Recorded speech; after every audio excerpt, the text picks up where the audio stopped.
The Wankel rotary engine is the most orgasmic engine ever made. Why am I talking about this? That's because in AMD Engine Simulator, rotary engines are supported in the program. Since Automation isn't going to implement these engines in the near future, how about I create one myself? I'll use a cosmetic rotary engine in Automation, get the sounds of the engine sim program, and drive the car in BeamNG.drive. Hey guys, it's TRIZE here, and let's get on with our build. So with the panel material of this elongated coupe that we got going here, let's start off a little while with a late 80s vehicle, so let's use the partial aluminum panel material with a monocoque chassis made, let's do galvanized steel. You know what, screw corrosion resistant steel, it is, with the front engine placement being a front longitudinal. With the front suspension, we'll probably do a double wishbone up front, and the rear, maybe double wishbones front and back. So for the engine, I already made this, but we're going to go over the specs pretty briefly on this one. It's an inline 3 engine made out of cast iron. About this engine in general, I'm going to get the weight and the general power and automation as so, but I'm just going to change the sounds in the AMD Engine Sim program and just go from there. So we got the bore set to an 84.7 millimeters, while the stroke is set to a 77.4 millimeters to get the engine size of 1,308 cubic centimeters, about 1.3 liters, which that equals to Mazda's 13B 2-rotor Wankel engine, which I'm going to loosely implement off this one.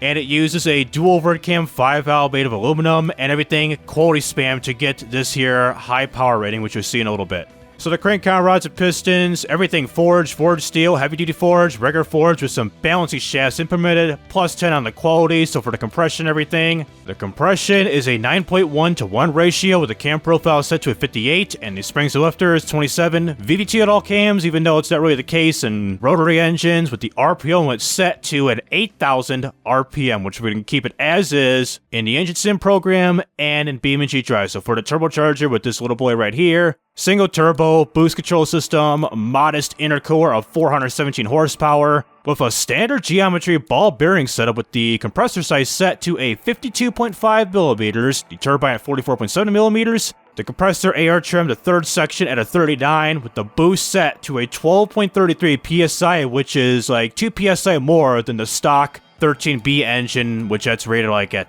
10 PSI, I believe. So for the fuel system, we're going to be using a multi-point electronic fuel injector with a single throttle setup with a performance high intake with the manifold size set to a 56, with some good old super fuel and the fuel mapping at a 55. And finally for the headers right here, is we're using some turbo mid headers with the header size set to a 52, exhaust size 63.5 millimeters or 2.5 inches, with a high flow 3-way catalytic converter, no first ball for it, and a reverse flow in a second. More quality spamming to get the final power rating right here at 248 horsepower at 7,500 RPM, and the torque at 191.5 pounds-feet of torque at 5,200 RPM.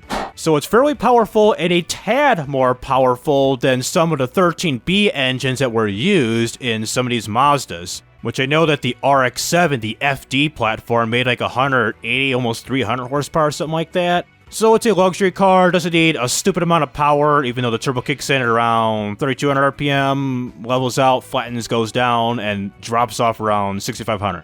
Alright, let's give you a brief listen to what this inline 3 sounds like. So let's give you a listen to this engine, and keep this in mind once I drive this in BeamNG.drive with the modified engine sound. So let's give you a listen right here.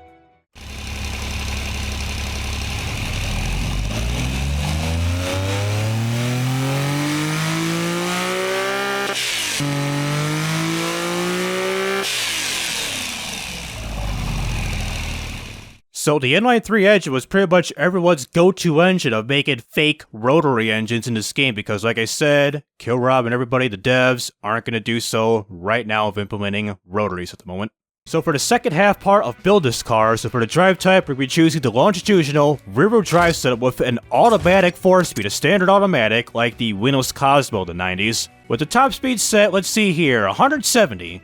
160 will do right here. Let's use a viscous LSD because why not? It's a luxury car, put all the good stuff in it, and up the price. And for the tires, let's see here, pretty modest 235s up front and back. I think I'll probably put these at 245s, so a radial medium compound. I mean, they seem not that bad in terms of the size. We put some 18s on it, not bad. Put some alloys, and out for the brakes. So for the brakes, we're going to be using a solid disc 3 piston up front with the size set to, let's do 290 millimeters right here. And the rear is a solid disc single piston. I might change this up a bit sooner or later. So put this at a 260, drop the force quite a bit, the rear brake force percentage to 75 to start things off. With the under tray right here, let's choose the semi-quiet under tray. The brake airflow, pretty average at a 15. And for the interior of this car, so let's choose the luxury interior setting with a luxury cassette player because it's 1989. The number, another summer, says the freaking Public Enemy, Fight the Power. And for the steering, let's kind of change this up a little bit. Let's choose a hydraulic ball type of steering. You know, screw it, a variable hydraulic power steering with just ABS brakes only with the safety standards set to the 1980s advanced safety standards. And finally, for the suspension, let's kind of spice things up. So for the springs, let's choose some air type of springs with adaptive dampers and passive sway bars. Do a normal preset to start things off. We'll see where we're at. Oversteering, big time. Alright, so modifying the brakes, I was almost spot on with the sizing and everything, so let's increase the brake force a little bit. I'll do some minor tuning and we'll get with the actual design of this here car. So brakes, I think we're good right here. Alright, finally got the tuning all set and done with this here car. So what is the time like going around the automation test track? 162 miles an hour, 7.50 to 60, not too bad. So automation is a 2 minute 29 seconds, 23 milliseconds. How about the quote-unquote top gear test track, aka the airfield? 1 minute 30 seconds, 70 milliseconds. Seems pretty fair, but without the aerodynamics applied with the back wing or anything. But anyways, I'll pretty much just call what it is for the general tuning. So right now, let's go to Fixtures tab and get ready to design this here car in a time-lapse to be building the car as so. Then go to Integrate Engine Simulator, record the sounds, and drive us on over to BeamNG.drive. So let's commence the time-lapse of this here build right now. So before designing this car, I went back to my test build and copied the engine bay and cosmetic rotary engine fixtures over to the other car. I did this by going into the advanced trim settings, then I clicked on copy fixtures and got back to the other car and clicked on paste fixtures to import these two fixtures. Now for the actual design, I struggle with getting a front end and definitely a rear end going with this build, including the janky intercooler hose setup that I put together as you see here. It took me over 2 hours just to get this done.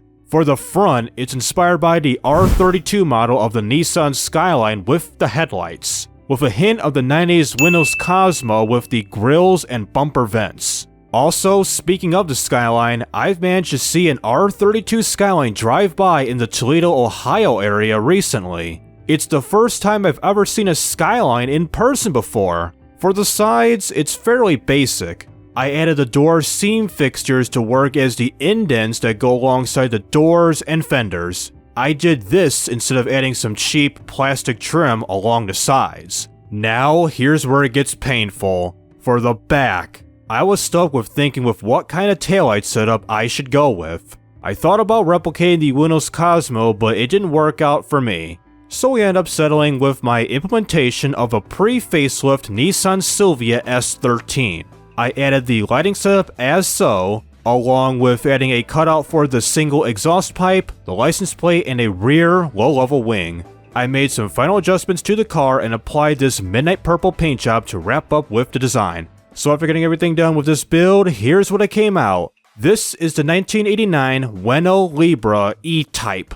This JDM luxury car is what car people crave. With a quote-unquote rotary engine making a good amount of power, it doesn't need a huge engine or impressive gas mileage just to get these kinds of results.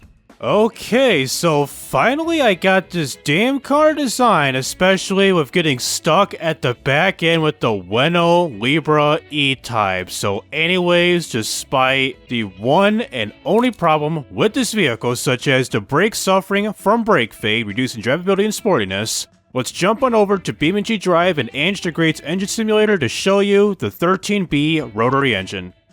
So here is AMD Engine Simulator program up and running right now with the 13B engine that I downloaded from this user right here, which the link is in the description. And just to start us out, this version of the sim program here is version 0.1.12 AER01, which is the one off of his Patreon page, which you have to subscribe to that in order to get this version of the program. So a brief listen to this here rotary engine. This used to rev at 10,000 RPM, but I did lower it to 8,000 RPM to get the engine sounds as so. So get a brief run with this bad boy and jump it over to BeamNG.drive. So here's a startup, which requires a bit of brute force with the throttle, just like that as so, and it does idle around 2,000 RPM, so there's the trademark brap brap brap brap brap brap brap brap brap sound. So it does that as so. So here is the dyno and just the general rev up of this here engine, going from 2,000, then 3,000, and as so. So like I said, revs up to 8,000 RPM as the red line from the 10,000 RPM that the mod author or the creator's engine had set to previously. Exactly. And unlike my inline twin engine, this finally upshifts as so. So here's first gear. Hastily done it as so, and just like that, we were shifted through the gears instead of just like upshift, and then just... I thought it would shut off immediately, but just shut off like the inline twin engine. So jumping on over to BeamNG.drive with this still running, we got the freaking Weno Libra right here with the rotary sound, as you can hear right now, with some exhaust popping in the mix. So let's get ready to start the basic performance test with this car, starting with the 0 to 62 acceleration test, followed by the 62 to 0 brake test, and lastly a top speed run with this wannabe rotary vehicle. So let's get ready to start things off here now by accelerating as I go into arcade mode. Accelerate now. So going into first gear, into second gear as so, 0 to 62 in 7.65 seconds at 351.77 feet.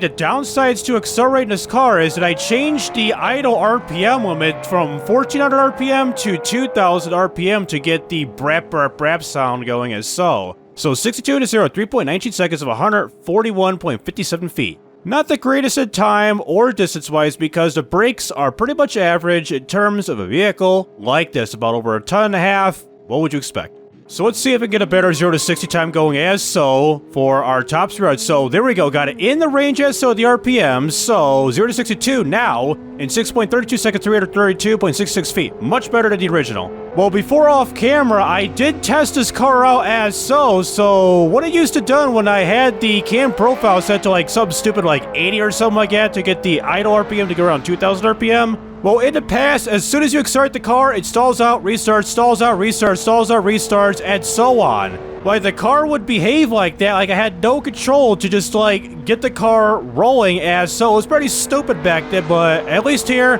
I got it fixed. That was close. Frickin' no hezzy server up in here, so 150 miles an hour. We got the tunnel up ahead, so I don't think we're getting to the top speed. Wait, 155? Get up my way, peeps, get up my way, peeps, get up my way, peeps.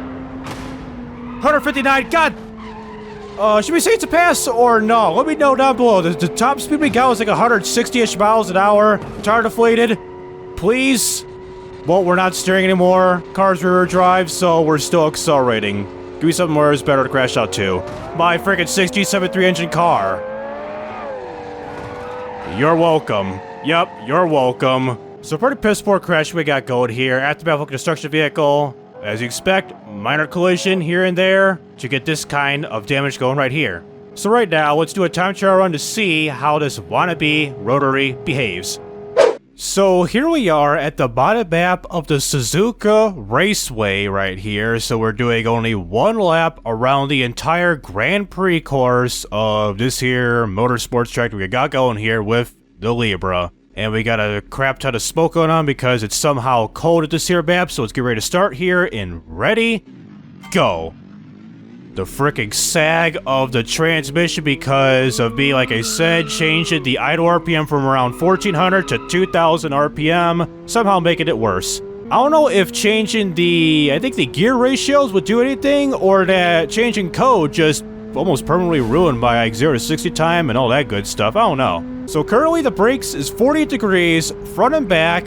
Pretty interesting up in here. So we got the first braking zone here. Thank goodness I have ABS brakes installed in this vehicle because, well, we've been skidding all over the place, unlike most 80s vehicles, because, well, in the 80s, like the Chrysler New Yorker in this car, ABS brakes are pretty much brand new. It was pretty much just like a boner word for the market because, well, You gotta have all that safety. It's for luxury cars because, well, the rich people gotta live somehow and survive. And even right away with the transmission, this is pretty sluggish of a 4-speed automatic transmission, pretty much like the real-life Windows Cosmo like it had in real life.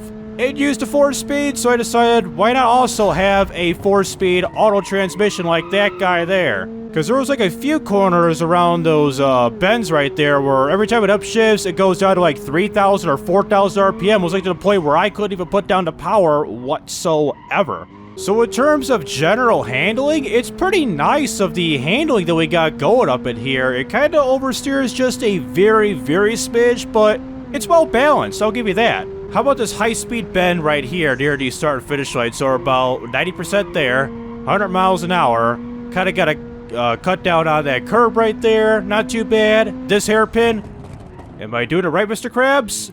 Ooh, perfect. A little bit early, but perfect. And here we go at the final straightaway, bend, this and that. So we got a 240 time of a 2 minutes, 41 seconds, 718 milliseconds. Not too bad. And my second place car, what is this? The new Beetle Wolfsburg Edition, which that car is a rear engine, front wheel drive, fictional Volkswagen. So let's go to free roam, crash down some layers, and end this off at like, whatever, brutal soap or something like that. So drift turn left, everything as is.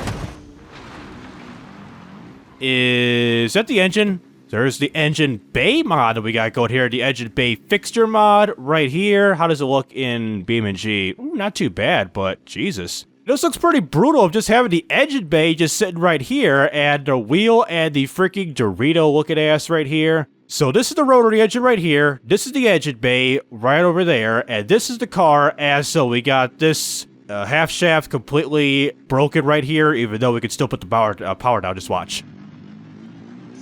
See? So elsewhere, we got the radiator leaking, and the engine, of course, like I did, it's hidden, right? Oops, I didn't hide it. I thought I did, but I screwed up, so it's an M93, disguised as a rotary. So anyways, for the final part of the video, let's see if my dumbass of not hiding the engine will recoup itself at the good old Brutal Slope 2.0. So take it to the top of the ramp right now. So here I am at the top of the ramp, pretty much off-center because I overshot my mark earlier. So let's just skateboard the top of the ramp, get a much better 0-62 at 4.09 seconds of 168.75 feet. That's what I'm talking about right there. And top speed, wait for it.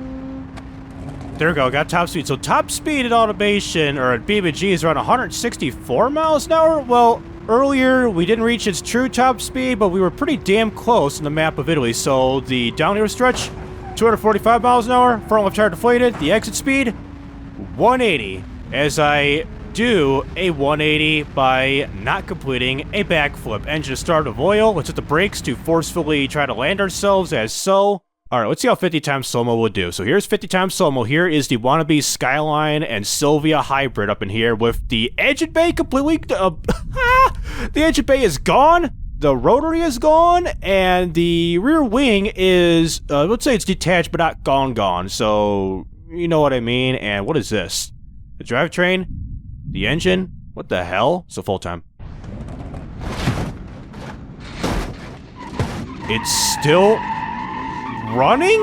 Are you telling me this type of impact is causing the engine to continue to run? But anyways, this rear right tire is really keeping up a beat on here. Can I put this on my SoundCloud or what? I'll make a sample of this. Alright, let's shut him up and take a brief look of the aftermath destruction. So, what the hell happened here? Is this the suspension or... Ooh, this is the chassis completely beyond mangled up in here. Like a mixture between the chassis here and the suspension, and the engine is pointing downwards. If the engine is pointing downwards, how's it still running? Now for the very final part of the video, as I accelerate at the top of the hill, mountain, this pretty much hill as, so at exactly 4 seconds, 0 to 60. So what I'm going to do is get a very high-speed crash. Let's go to crash at the square block, aka, as I call it, the wedge thing, which pretty much wedges your car as you crash at a very high speed. So here comes the not so over rev risk. It's kind of funny, there's like no over rev risk damage that I've gotten so far, revving this stupidly high at a speed of 237 miles an hour. Before, you'd have engine damage as so, but like not anymore, which is pretty weird. I don't know if it's the new update of the game, or an automation side, BeamNG side, but I don't know. So here's 100 times slow-mo into the wall as so. Are we gonna get the wedge effect? Maybe as the engine bay fixture mod goes out in style. Same thing for the rotary engine. Okay, rotary engine's doing that. Mirrors. Anybody else? And that engine bay is like stupidly high. So let's just full time it and see where it goes. Going there. Bang. It's coming back. To pretty much bite the car back in the ass. Are you kidding me? And 2, we got the car still running. As we can see, it's kicking up a lot of smoke up in here. Let's drag this bad boy to some flat land, and I'm tabbing out. I would say go to some flat land and pretty much wrap this video up. So it says that the front tires are broken. Can we hit the brakes? We can hit the e-brakes, but can we accelerate? What in the Homeland Security hell is this? Are we gonna get a 0 to 60? Come on, man. We did 11.20 seconds. So after I focus this car, as I accelerate hastily as so. So it appears we got the wedge-shaped look going up in here with the drivetrain or whatever this is turned into a big-ass shank. I'm just a loss of words. I'm still driving this car spaceship thingy as so. So we're going up the hill. You pretty much get the drill on how this works. It drives, it's freaking bulletproof, indestructible-ish as a Nokia 3310, and that's pretty much about it with this car. So that'll do it with automation and BeamNG.drive with the Weno Libra E-Type. It's a decent JDM luxury car with a quote-unquote rotary engine. It would be cool if you could actually build rotaries in automation, but this workaround does the trick. Like you seen earlier, all I did was record these sounds and apply them to this car to get this to work. And for those who are interested in this type of content, please be sure to like and subscribe so you won't miss out on any videos like this in the future. So this is TRIZE Rising Up, and signing out.